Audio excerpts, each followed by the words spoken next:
6 Takeaways from the 2022 Tony Awards.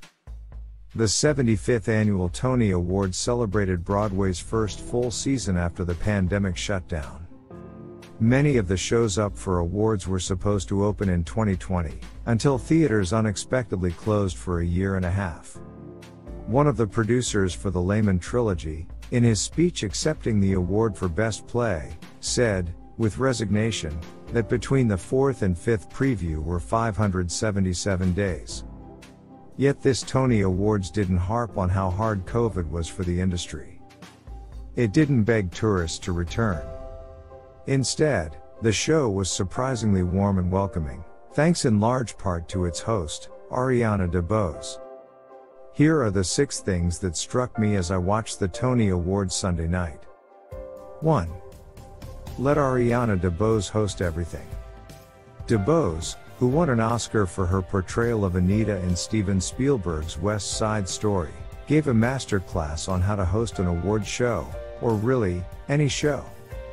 She was funny and playful, strutting into the audience and sitting on Andrew Garfield's lap. She was poignant, coming to tears as she talked about her theater teacher mentor. She was honest, gently commenting on the racial disparities in the theater industry. I feel The Great White Way is becoming more of a nickname, as opposed to a how to guide, she said. Most importantly, she was engaged. She didn't treat the awards like Hollywood improv. She wasn't competing for laughs or attention with anyone else on stage. Instead, it was as if she warmly took the audience by the hand and invited us into her living room, so we could all watch the show together. She just seemed like she was having a good time. When she said toward the end, "Broadway's back, baby, and she's waiting for you," we believed her. 2. The Tonys are inclusive. Except when they're not. Hoo boy, for a while there, it seemed like this year's Tony winners would be almost exclusively white. Much of the show focused on how welcoming theater is to everyone, and the nominees were diverse, but until the very end, the winners just weren't. Deep into the Tonys, it looked a lot like the new musical A Strange Loop, about a struggling black, gay man, would end the evening with 11 nominations and no awards. Best Director of a Musical, Best Score, Best Scenic Design, Best Lighting Design? Those all went to other shows. The Tony Awards spent time touting the fact that A Strange Loop's L. Morgan Lee is the first openly transgender performer to be nominated for a Tony. But when crunch time came, Best Performance by an Actress in a Featured Role in a Musical went to Patti LuPone for her work in Company. But then that turned around. A Strange Loop won Best Book, which was almost a given, since it won the Pulitzer for Drama in 2020, and, surprise, it also won Best Musical. There were other winners who were people of color, including Phylicia Rashad for Skeleton Crew, Miles Frost for MJ, and Joaquina Kalukango for Paradise Square, who earned a standing ovation. The only one of the evening, for her thrilling award show performance. But the biggest winner of the night was the United Kingdom.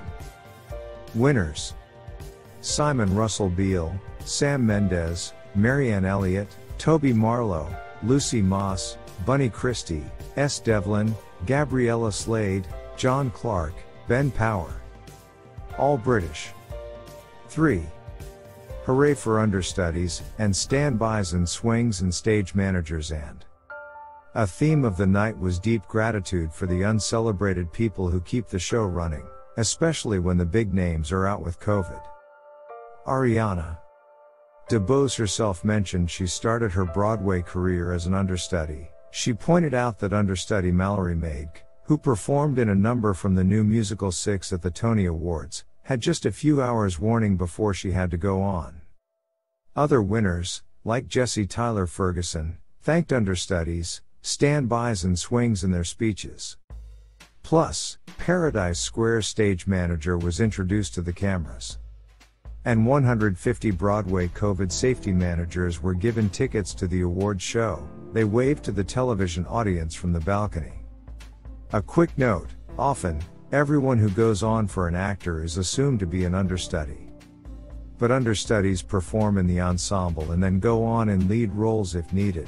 Standbys are performers who wait off stage in case a lead performer can't go on, and swings cover several ensemble roles. 4. Jennifer Hudson got her EGOT.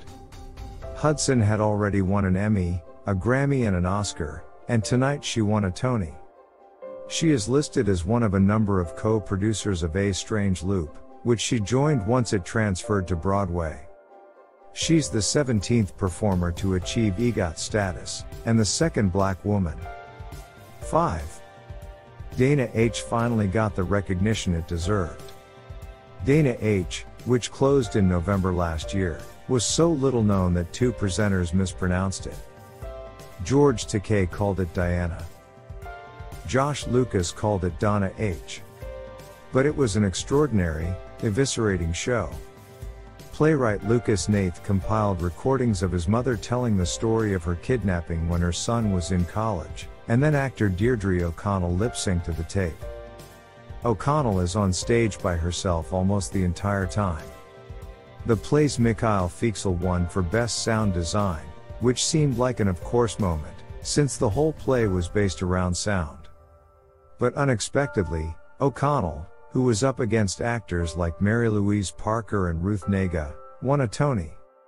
In her speech, she said, "If you need a sign from the universe that you should make the weird art, here it is." 6. Everyone misses Stephen Sondheim. Even before the Tony Awards, there was a sense that Company might win for Best Revival, because its music and lyrics were written by Stephen Sondheim, who died November 26 last year. It did. But Sondheim was also celebrated in a lovely tribute that combined video of him speaking with Bernadette Peters singing Children Will Listen from his 1987 Broadway musical Into the Woods. It was nostalgic, but not saccharine, thanks to those clips of Sondheim talking about how the arts are about teaching. Like the rest of this award show, it reached outward to draw the audience in.